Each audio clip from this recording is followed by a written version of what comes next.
নমস্কার, আমি মোনালিসা আপনাদের কাছে আবারও এসে গেছি আরেকটি নতুন ভিডিও নিয়ে। আশা করি আপনারা খুবই ভালো আছেন, আমিও খুব ভালো আছি। মোনালিসা কিচেন অ্যান্ড ব্লগে আপনাদের স্বাগত জানাই।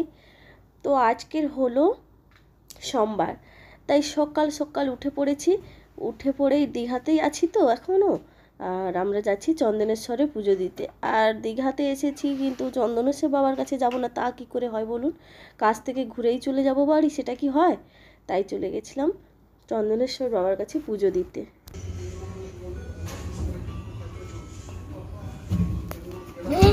সে খুলতে আসছে।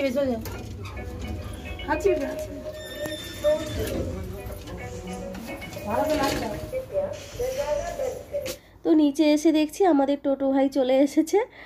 তো সবাই উঠে চলে যাচ্ছি। তবে প্রথমে বলছে যে টোটো ভাই যে টোটো চালায়, উনিই বলছে যে প্রথমে আগে উদয়পুরে চলো, ওখান থেকে হয়ে তালসারি। তবে আমরা বললাম না, তালসারিটা পরে যাব, আগে পুজো দেওয়ার ব্যাপার আছে, আগে পুজোটা দিয়ে দিই তারপর সব জায়গায়। বলে না, আগে তাহলে উদয়পুরটা দেখে নাও, ওটা কাছাকাছি যেহেতু যেতে সুবিধা হবে।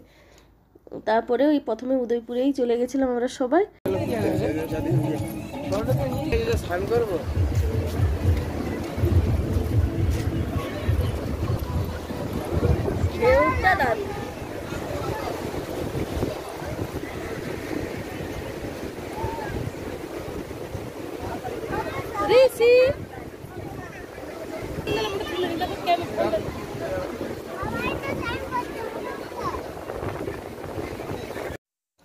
আর এই আমার মামার ছোট ছেলে, সবাই স্নান করছে, ওকে ওই সময় স্নান করতে হবে। তবে আমরা তো হোটেল থেকে স্নান করেই বেরিয়েছি, কারণ যেহেতু পুজো দেব সেই কারণে।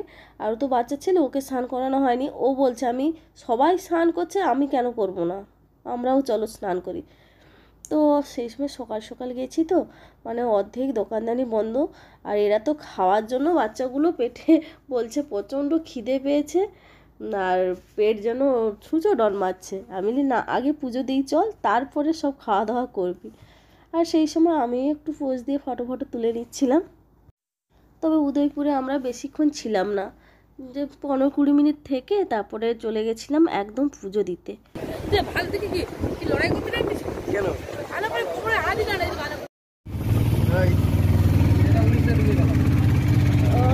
এইটা উড়িষ্যায় ঢুকলাম তাহলে চন্দনেশ্বর উড়িষ্যায়।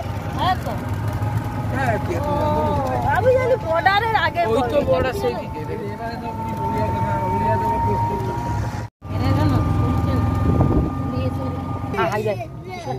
রাধা কৃষ্ণ মন্দির না, আসার সময় এখন। তো কথা বলতে বলতে চলে গেলাম দেখুন বাবার কাছে। আর সত্যি মন্দিরটা এত সুন্দর, অনেক দূর থেকেই তখন ভিডিওটা করছিলাম, তাও সুন্দর লেগেছে। তারপর মন্দিরের কাছে গিয়েই দেখছি এত ভিড়, মানে সোমবার ছিল তো, আর ওই দিন সোমবার দিন একটু ভিড়ই হয়। বাচ্চাদের যেহেতু চুল নামানোর ওই দিনই বেশিরভাগ নামায়, তো সেই মানসিক করে যারা, তারা চুল দিয়ে পুজো দেয়, মানে বাচ্চাদের চুলকে কেটে পুজো দেয়। আর যে যেমন মানত করে সে তেমনভাবেই পুজো দেয়। কারণ কিছুজন দেখছি ডন্ডিও ভাঙছে, তার হয়তো ওইভাবেই মানত করা আছে, তাই সেইভাবেই সে পুজো দিচ্ছে। তবে আমার এটা ফার্স্ট টাইম ওই মন্দিরে, মানে এত বছর মানে জন্ম হয়েছি, তবে মন্দিরে এই প্রথম গেলাম। কি বলুন তো, যে কোনো জিনিস ওনারা না ডাক দিলে আমরা যেতেই পারি না, ইচ্ছে থাকলেও উপায় থাকে না। মানে যত ভাবি যাব যে কোনো কাজে হয়তো ব্যস্ত হয়ে পড়ি, যাওয়া হয় না। তো দেখুন, ঠাকুরের যখন ডাক আসে না, তখন কেউ আটকাতে পারে না। তবে আমরা কি জানতাম বলুন এই চন্দনেশ্বর বাবার কাছে পুজো দিতে যাব? যেহেতু দীঘায় গেছি, সেই হিসাবে রাত্রি প্ল্যানিং হলো চলো মন্দিরে আগে পুজোটা দিয়ে আসি। কাছে এসেছি, আর পুজো না কি করে না দিয়ে বাড়ি যাই বলুন?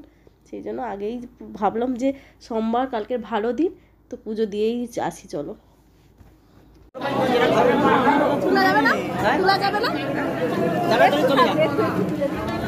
আরে ওটা 100 টাকা করে।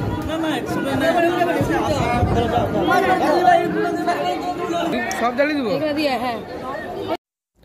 তবে আমি মন্দিরের ভেতরে গিয়ে না, আগে যে ঠাকুরমশাই ছিল ওনাকে জিজ্ঞাসা করছি ভিডিও তোলা যাবে নাকি। উনি বলছে হ্যাঁ তুলতে পারো, তাই ভিডিওটা করলাম। কি বলুন তো, সব জায়গার নিয়ম তো একটা আলাদা আলাদা হয়, তাই ওখানে বারণ আছে কিনা কোনো কিছু লেখা দেখতে পায় না, তাই জিজ্ঞাসা করলাম যে ভিডিওটা করা যাবে কিনা। বলে হ্যাঁ হ্যাঁ করে নিতে পারো, কোনো অসুবিধা নেই। তবে ওরা না ওদের উড়িয়া ভাষা বলছে, আমরা কিছু কিছু বুঝতে পারছি, সব কিছু নয়। पहले मंदिर में से निकल के आके ना छोड़ तो गिरा ही है।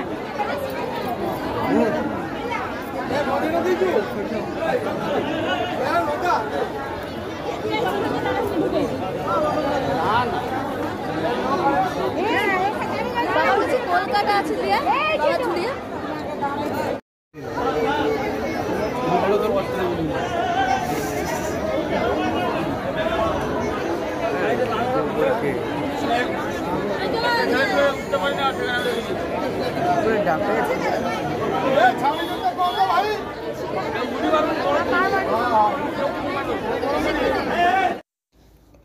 তো পুজো দেওয়া হয়ে যাওয়ার পরে সবাই আমরা চলে গেছিলাম তালসারি। তো সেখানে গিয়েই দেখছি এই যে টিমটা দেখছেন, এরা কিন্তু রিলস করতে ব্যস্ত। তো ওখানে গিয়েই আমরা হালকা একটু টিফিন করেছি, তো সেগুলো ভিডিও করা হয়নি। আর তারপরে দেখুন আমরা সমুদ্রের দিকেই যাচ্ছি।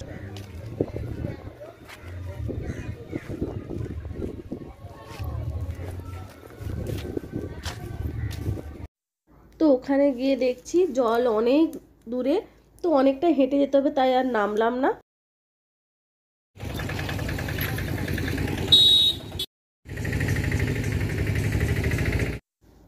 তো তালসারি দেখার পরে আমরা আবার টোটো করে চলে যাচ্ছিলাম আমাদের রুমে, কারণ স্নান করার ব্যাপারটা থাকে না, আর সেই জন্য তো আর ওয়েট করা যায় না। আর এইটা দেখুন আমাদের মানে উড়িষ্যার বর্ডার, আমাদের পশ্চিমবঙ্গ আর উড়িষ্যার যে বর্ডারটা ওইটাই, আর আমরা সেই জন্যই সেটাই আপনাদেরকে দেখাচ্ছি।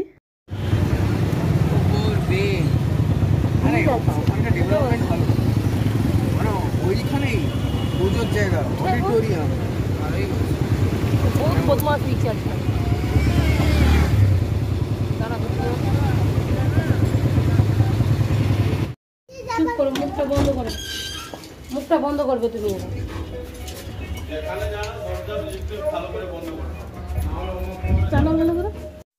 ও হ্যাঁ, আপনাদেরকে আর একটা কথা তো বলাই হয়নি, আমরা যে হোটেলটাতে উঠেছিলাম সেই হোটেলটি হচ্ছে মানসকন্যা। তবে হোটেলটা না যাই বলুন খুব সুন্দর। আর কথা বলতে বলতে চলুন লিফটেও উঠে পড়েছি, আর আমরাও রুমের দিকে যাচ্ছি, কারণ এই স্নানটার জন্যই তো দীঘাতে আসা, তাই না? এই গরমে ছুটি কাটানো মানে স্নান করা, নদীর জলে একেবারে নুনো জলে আর কালো হয়ে বাড়ি ফেরা, তাই এটাই তো হয়।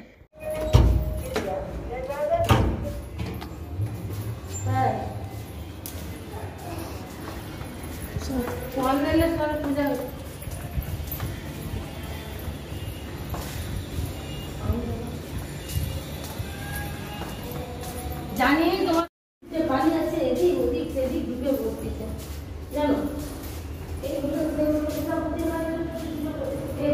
এত বদমাশি করতেছে ওই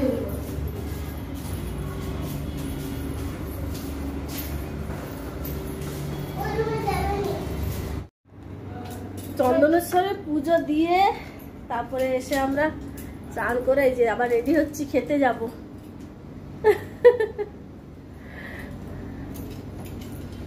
রেডি হয়ে গেছি একদম, চান করতে গেছিলাম, তবে আজকে ভিডিও করা হয়নি। তো চলুন খেয়ে আসি, অনেকটা টাইম হয়ে গেছে, এখন 3:30 বাজতে যায়। তো চলুন, এখানে ঘড়ি নেই, 3:30। চলো চলো চলো, ফোন করছি। তো চলুন। তবে আগেও এসেছি দীঘাতে, সব থেকে এইবারে যে হোটেলটাতে আসছি একদম সমুদ্রের সাইডে, মানে আমাদের সামনে আর একটা হোটেল আছে গীতাঞ্জলি, তারপরে আমাদের পুরো একদম সাইডে। চলুন নিচে যাই।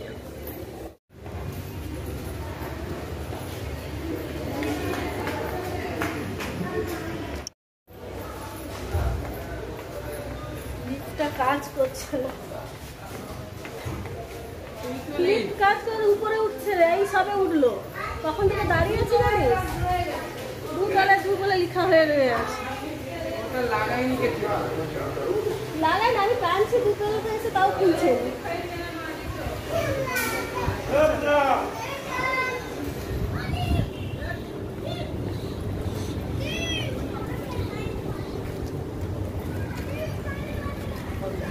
স্বদেশে এই যে এই হোটেলটাতে পরের হোটেলই আমাদের এই যে মানসকন্যা। আমাদের হোটেলটার নাম হচ্ছে মানসকন্যা। আমরা খেতে যাচ্ছি স্বদেশে। এইখানে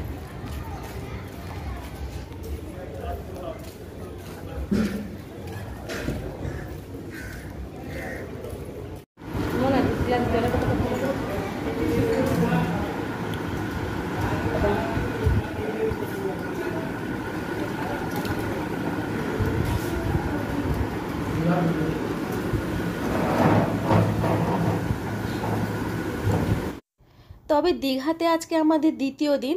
তবে প্রথম দিনের তুলনায় দ্বিতীয় দিনের খাওয়া দাওয়াগুলো মানে সারাদিন বলতে সকালে টিফিন, তারপরে এই যে টুকিটাকি জিনিস খাওয়া থেকে ভাত খাওয়া থেকে সব কিছুটাই মানে দ্বিতীয় দিনের খাওয়া দাওয়া সব থেকে সুন্দর ছিল।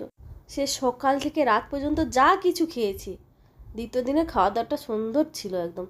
আর আমার হাজব্যান্ডের উক্তি কি জানেন, ঘুরতে এসেছি এক জায়গাতে খাবো কেন, ঘুরে ঘুরে প্রত্যেকটা হোটেলেই খাবো। তাই আমরা প্রত্যেকদিন চেঞ্জ করে করে হোটেলে খেয়েছি। তো খেয়ে দিয়ে একদম রেস্ট নিচ্ছিলাম উপর গিয়ে। তারপরে দেখুন বিকেলবেলা আবার বেরিয়ে পড়েছি সমুদ্রের ধারে যাওয়ার জন্য।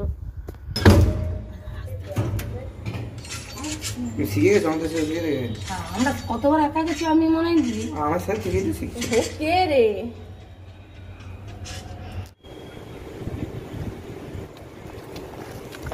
সেও তো সাজে না কমবি না কে জানি।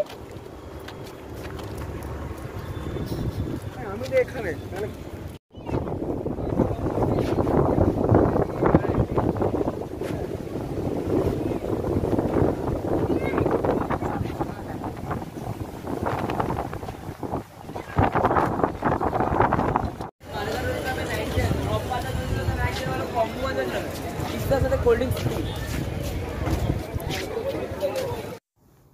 তো দীঘাতে এসেছি, মাছ ফ্রাই খাবো না তা বলে কথায়, তবে আমি কিন্তু মাছ খাইনি।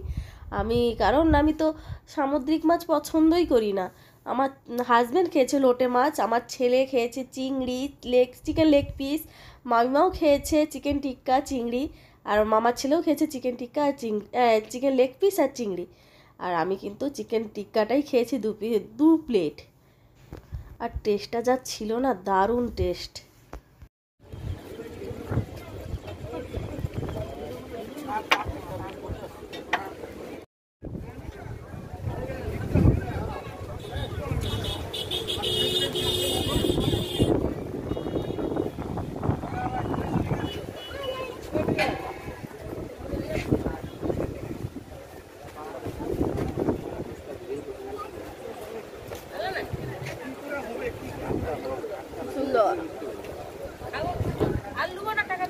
তো এইসব ফ্রাইগুলো খেয়ে এবার রাত্রে ডিনার যেটা করব ওটা হচ্ছে প্যাক করে নিয়ে আমরা হোটেলে চলে গেছিলাম। আর একটা জিনিস জানেন, হোটেলে না বাইরের খাবার মানে নিয়ে যাওয়াটা নিষিদ্ধ ছিল, তা সত্ত্বেও আমরা নিয়ে গেছি। কি বলুন তো, আর ওইসব খেয়ে না সঙ্গে সঙ্গে খেতে ইচ্ছে করছিল না বলেই পুরো প্যাক করে নিয়ে চলে গেছিলাম। আর এইগুলো সব এই লাস্টের বিলগুলো সব মেটানো হচ্ছে, এইসব দেখা দেখি হচ্ছে সব। তাহলে ভিডিওটা আজকের মতো এখানেই শেষ করছি। দেখা হচ্ছে নেক্সট ভিডিওতে। ভালো লাগলে লাইক কমেন্ট শেয়ার অবশ্যই করবেন এবং মনে করে সাবস্ক্রাইব করবেন। টাটা।